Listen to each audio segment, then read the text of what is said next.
Hey folks, welcome to another edition of BrushPile Fishing. We are once again in beautiful sunshiny Florida. Although we've got some clouds, it's nice and warm this morning.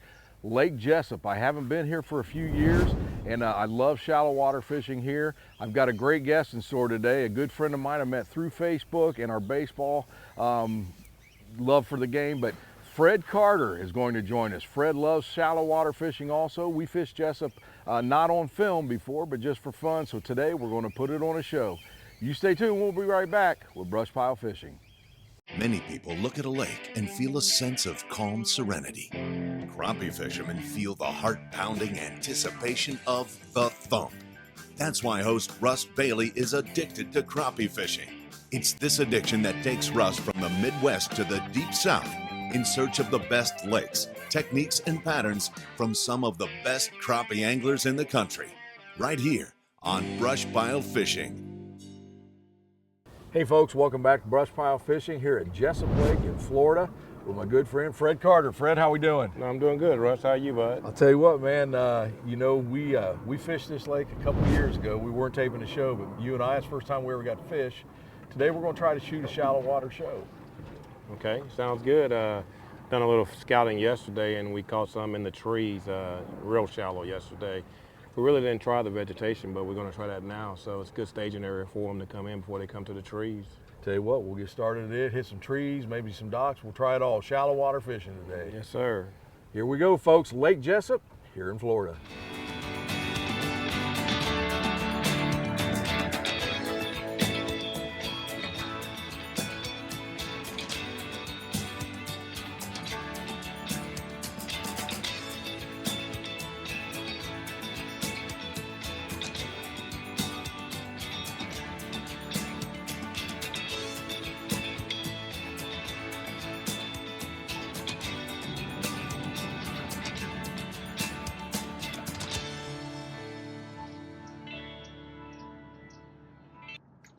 There you go. There you go. There you go, Russell. There we go. First one of the morning. Here's the lake information, sponsored by Mossback Fish Habitat.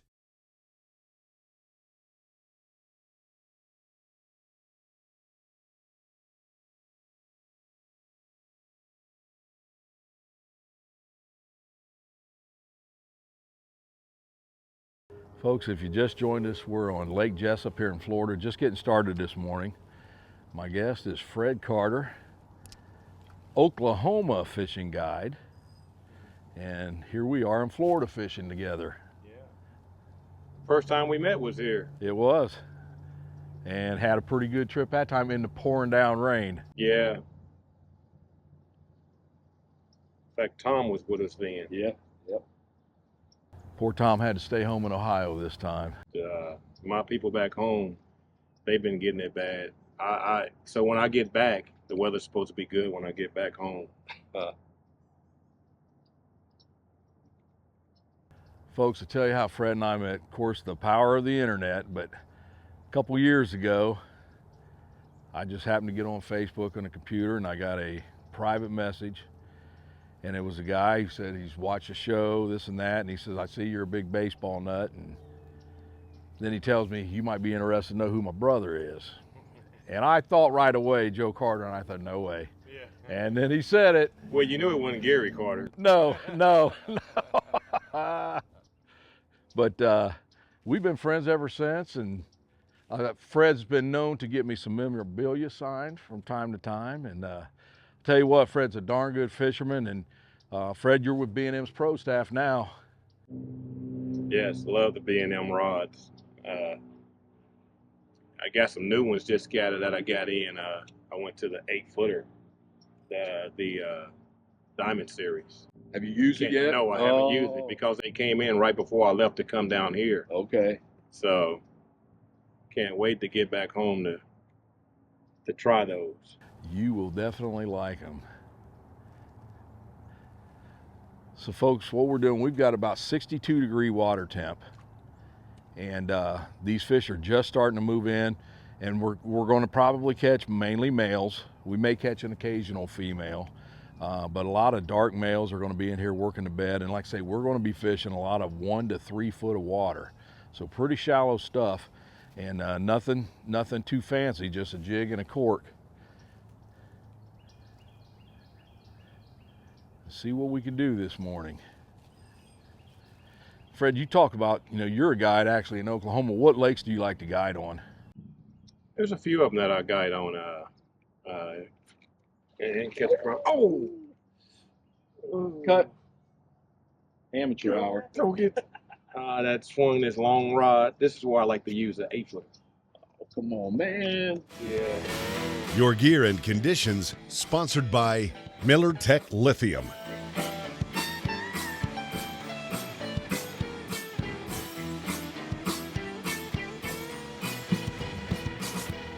But anyways, we were talking, what lakes do you like to guide on there in Oklahoma? So there's basically 3 to 4 lakes that I fish. One is called Fort Cobb. Okay. It's about 85 miles from Oklahoma City. Great crappie lake. Also great walleye in it also. I know you like your walleye fishing. Oh my God, I love it. I love it. In fact, one of the guys you introduced me to, old Troy. Troy Becker, how we doing, yes, bud? Troy Becker. With little Josh. He was a big Joshy. Yep. Yes. So he's a walleye extraordinaire, a saw guy extraordinaire. Yeah. Very good. But right now, before I came down, Eufaula was on fire. Yeah. Lake Eufaula. And of course, all the guys, they'd had two national tournaments there last year. And all the guys were talking about what a phenomenal lake Eufaula is, and it really is. There's so many quality fish you catch there. You catch a ton of, pound and a quarter, pound and a half crappie. I mean, a ton of them. In fact, I think 13 pounds was the biggest seven-day stringer that had come out of there during the tournaments. Last year, I believe Hayden Jeffries on the last day had 18 pounds. And then there's one I fish up north of Oklahoma called Call Lake in Ponca City. Another great lake that we catch them at during the springtime. Actually, this time of year too, we catch them on the bridge pilings really, really well. Yeah. You talk about fun. That's when you want to take your clients out and you can sit in one spot and just, catch your limit of, 12 to 14-inch crappie all day. I know a couple of weeks ago you were on those fish and you had called me and we was talking about that, man. And of course we're frozen under and I'm like, it's killing me. Yeah, and here's the thing about fishing. Weather plays an important factor in everything. And so last year, before I came down to Orlando for the golf tournament, I mean, we were catching 80, 90 crappie each day we went and never had to move. So this year, they got some rain down there and it kind of flooded a little bit. So the fish were not there. Yeah. They were not there this year. They were there before that flood came, but after that flood, those fish were not there. There we go. Come here. Not a big one. Man, he was like right at the surface too. Got him on the mermaid and pink. Not a big fish, but again, he's a crappie. I'm not back in Ohio, so that's a good fish. We'll turn him loose. There you go. Right up in that shade. There you go. Better fish? Yeah, better fish. Good. Hoist him in. Now I want to. Oh yeah, good fish. There we go. Yes, sir, Russ. You can land my fish any day, Russ. Yeah, that's what I'm here for. Let some slack. There you go, sir. Got it? Yeah, thank you very much. There we go. Oh, yeah. Russ got one. There we go. Come here. There. That's a good male. Male. Fred, we talk a lot about turning them big ones loose and keeping Yeah. some cleaners. There was our cleaner. Yeah. Technically, that's a double. Well, I mean, mine's bigger. He'd probably eat this one for lunch. Wouldn't he? Hey, shallow water fish, jig and cork, it doesn't get any more fun than this. No, it doesn't. Man, if I was a crappie, I'd be in this. Yeah. There you go. Oh, yes, there we go. baby. There we go. There's where I hoist that baby in. I told you if I was a crappie. Now what are you doing? I can't take Fred fishing anywhere. There's a good fish. And again, we talked about how dark they are. These are males that we're catching this morning, just in there spawning in that shallow, shallow water. And Mardi Gras is the hot color right now. And you know, Fred, there's so many different patterns and techniques now, but we all started this way. And still, there, like you say, there's nothing like it. That cork disappears, you set the rod and it stops. It's like, oh yeah. You know, like I say, when I first started crappie fishing, I never did fish like this until one of my friends that took me out and they were using these corks. Yeah. And I mean, Russ, it was like clockwork. And I mean, but it made perfectly good sense to me because you're keeping that jig in the zone longer as opposed to throwing and retrieving. Yes. But now I've seen it at times before where crappie are more aggressive and they want it moving. They want something moving fast. Mm-hmm. And so a cork, you know, throwing out retrieving on them is pretty good, but you can't beat this cork.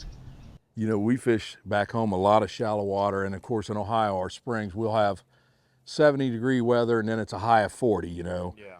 So during them cold fronts, those fish shut down, especially in them shallow lakes. Yeah. You can still get them by using these corks because, like you say, it slows you down so much.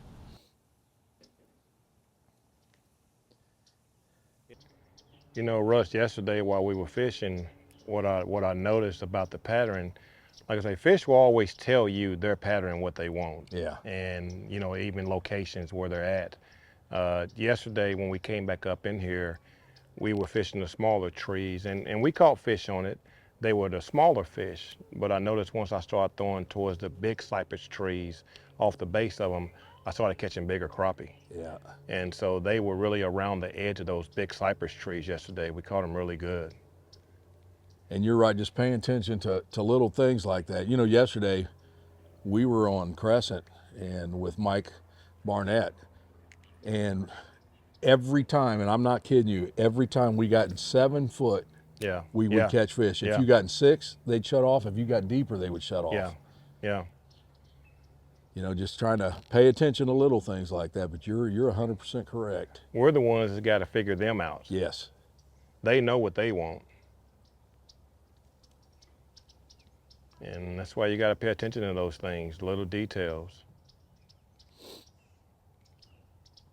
And there's so many variables that can change that from day to day. And just because it worked that day doesn't mean it's going to be the same way the next day. Yep. That's true with color, depth, everything. Yes. Water depth could be different. The temperature could be different. Hey, ooh, is that? Ooh, yeah, nice one, Russ. Nice one. Yes. Folks, he was up in that stuff. My goodness. And again, I ain't even gonna say the color. You see it. It kind of matches the fish, actually, the turquoise in there. Yes, sir. With the mask going in. Well, we owe Leanne. There we go. Here's a double. I'm getting this one back. Oh, that's a good one. That's a good one.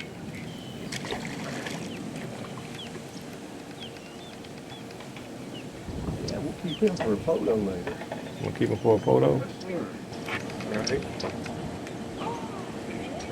I love this fish, Russ. Yes, yes. It is. You know, it's no live scope. Live scope, you ain't got to turn it on. Nope. And it's fishing. This has been a blast so far this morning. I don't have anything against live scope at all. I use live scope to my advantage. Locating fish. And you know, and I'll stick by this. I use a live scope too, and it's neat seeing the fish hit. But it's also really neat when you don't know when they're going to hit. Exactly. You know. Exactly. So I said I would like to see some tournaments, Russ, sometime where live scope's not. No, you can't use it. Yeah.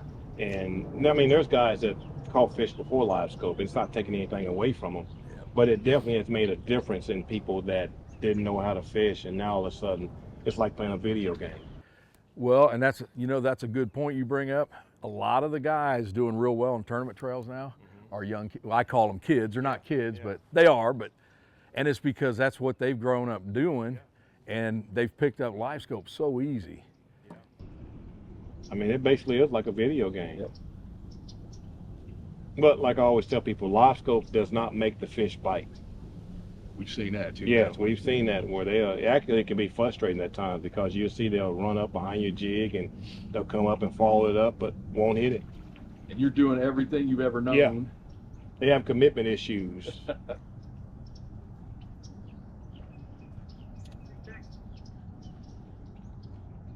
Yeah, I put on that Mardi Gras and boom, first cast.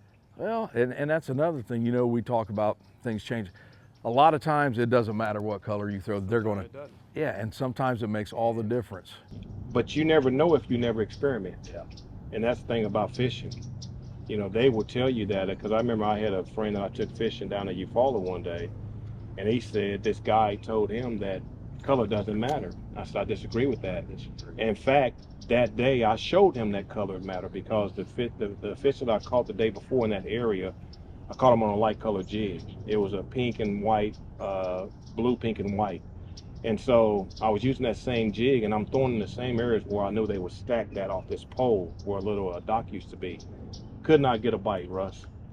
I finally put on a red, black, and red. Red head, black body, red tail. Russ, it was every cast. And I'm talking, they were big females sitting on that. They was doing the spawn, and I called the guy down there and I said, look, I said, remember you just said that this guy said that color doesn't matter. And so I sat there and I took that jig off and put the light color jig back on. Yeah. Russ, I threw in there, never got a bite. I threw for like 5 or 6 casts. I took it off and put the red, black, and red on again. First cast, as soon as it got to the cork, went straight under. He said, my God, that's unreal. He said, I never would have thought that. I said, yeah, you can't believe everything you hear. You know, well, and I'll tell you something where I'd always believed in color, but I was doing a crankbait show one time with Kent Driscoll. And Kent we were putting out different color crankbaits till we figured out what they wanted. But then he had some, regular pink out of the box, and then he had some that he let fade out in the sun. And he said, I have seen it make such a difference. They'll want that faded pink. And man, I got to see it that day. No, but even so, I ain't worried about it. There you go, there you go, there you go, there you go, there you go. Good one too. Good one. Come on. 8 seconds coming up.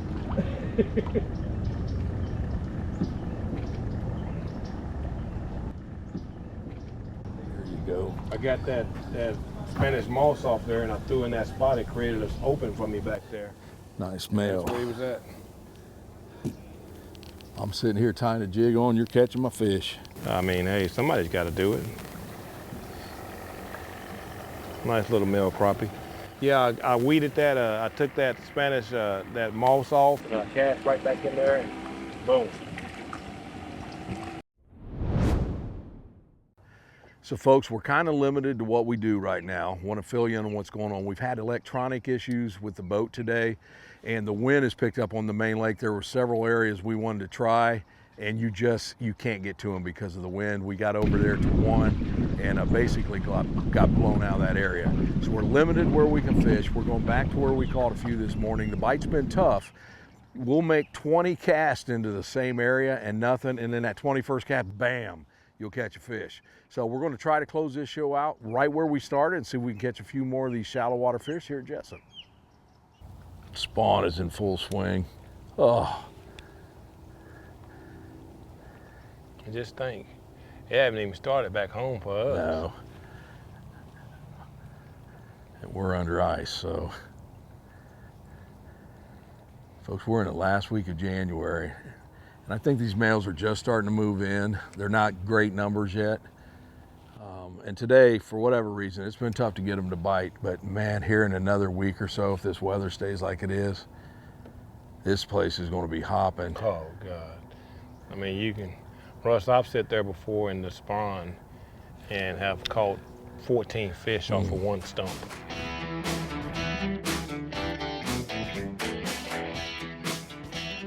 I'd hit it.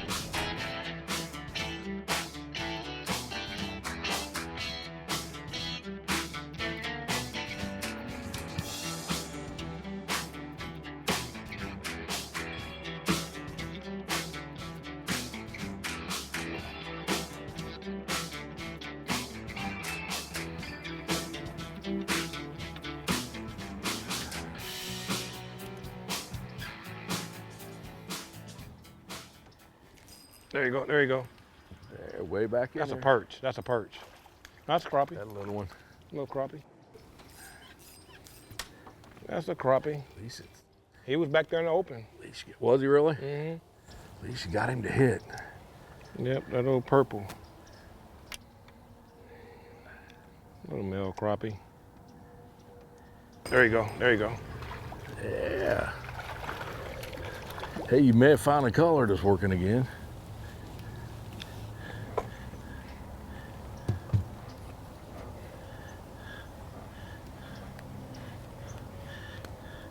Fred has the hot hand right now.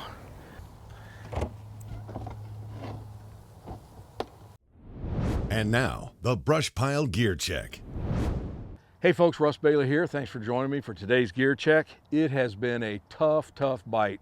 All day when we started, we caught a few fish off the same area, but as the day went on, it was basically one fish in an area and you may as well moved. And even to get that one fish, we had to continuously throw over and over and over into the same spots. But the rig we used today, no live bait. We both have my Russ Bailey Signature Series, 10.5 footer. We went with the 6-pound slime line. Now the jig was just a 1/32 ounce. We had some unpainted, some painted. It's a double cross jig head by Crappie Magnet. And we used Crappie Magnet plastics all day. We thought we had a good color pattern put together early when we caught a few on the Mardi Gras, but even that shut off.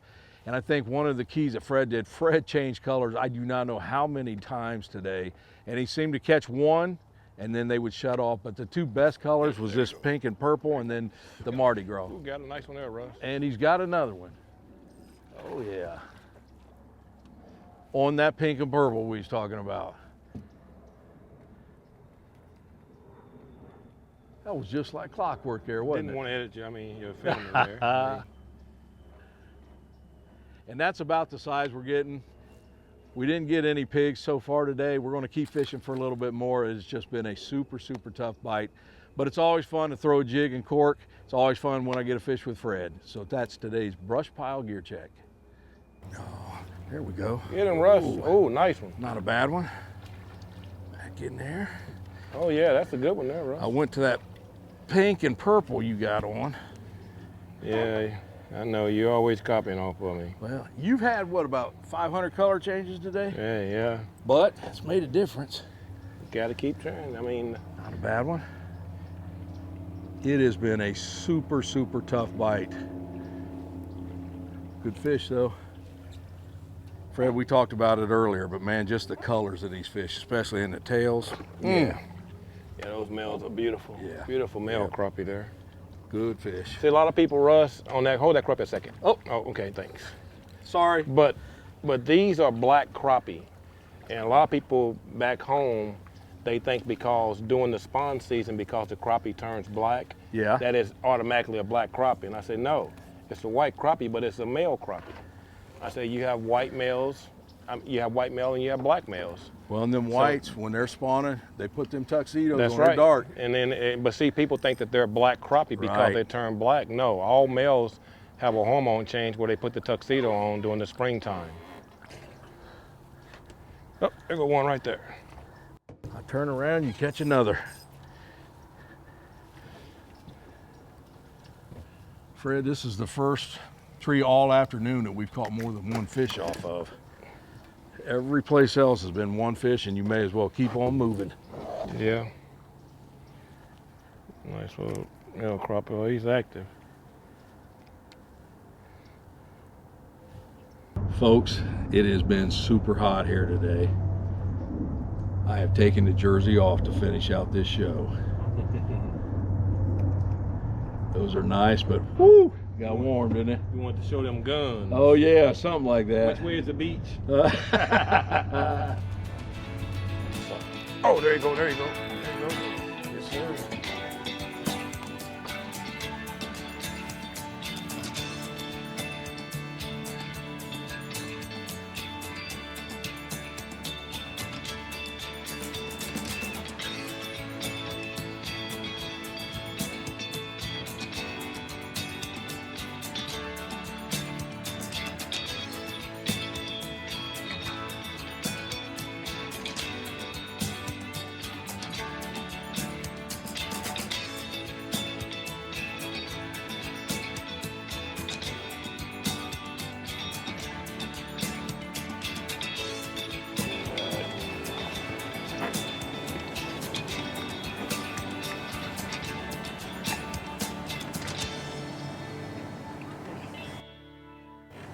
Russ, there's Russ. Russ got one. Oh, Russ. Step back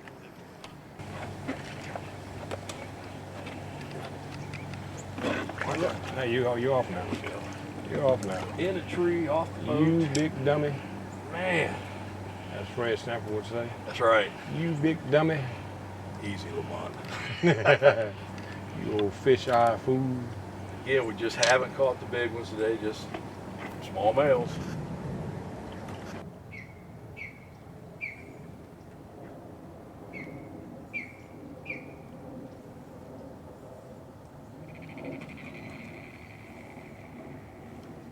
Oh, there you go, Russ. There you go, Russ. There you go, Russ. Fish. Oh, yes. There we go. Oh, get him over here, Russ. Oh. Let the power poles up. You got him? There you go. There you go. Oh, yeah. Oh, yeah. Now you got that good one we talking about. Yes, sir. We knew they Yes, sir. had these fish in here. He was barely hooked. Folks, I want to show you something. And again, I know I took my jersey off, it's hot. I was caught in there. He was around that stump. The line was in there. And we can't go in any further because right now we don't have a trolling motor. We knew there was some good fish in here finally. That is a good one. Well, folks, I hope you enjoyed today's show. It was a tough bite, but I'll tell you what, anytime you get to spend time on the water, it's always good, especially if you get to do it with a friend. Fred? Yes, sir. It was fun, man. Had a great time, Russ. I know we've talked about this spring coming over to some of your home lakes and maybe going down to Texas. We still on for that? Yes, sir. All right, We'll be there in April. folks, I hope you enjoyed it. We're going to get ready to head home tomorrow back to Ohio in that zero weather, but man, it has been a great trip down here. Fun day on the water, tough day, but absolutely had a ball today. Hope you enjoyed it. Stay tuned, we'll be back again with BrushPile Fishing. Special thanks to B&M Pole Company, War Eagle Boats, Crappie Magnet, Slime Line Fishing Line, Cornfield Fishing Gear, Eye-Hole Jig, Easy Drift, Driftmaster, Offshore Tackle Company, Power Pole, Mossback Fish Habitat, Purpose-Built Optics, Garmin, Stan's Slip Bobbers, Bob's Cycle Repair, Millertech Lithium,